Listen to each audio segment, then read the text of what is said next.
hear me out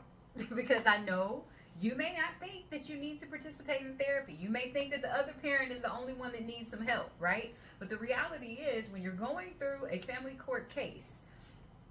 no one is safe from having some type of negative emotional impact or psychological impact. That's, it comes with the territory, and oftentimes the things that you think won't cause you stress and anxiety and frustration and anger and to lash out and whatever else are the things that do. So it's always a better idea to be proactive and to seek therapy whenever possible, especially if you have a high conflict situation that is going to drag out for a while. Especially if you have a situation where you've been cut off from your children, or where you don't know where your children are, you can't have any contact with them. If all of a sudden your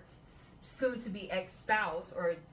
the opposing side, is acting like a completely different person that you don't even recognize, and you can't understand why they would say these things and why they would do these things, therapy will be a resource for you to be able to kind of talk through that and have the tools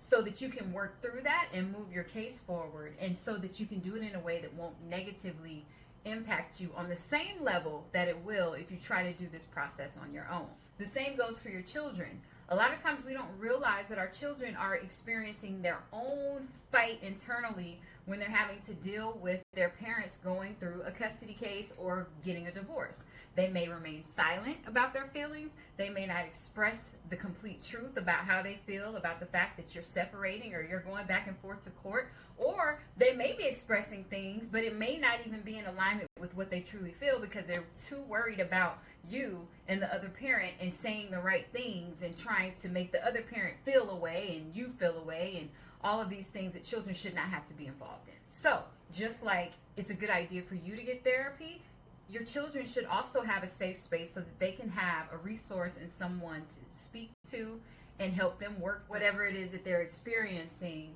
in this process.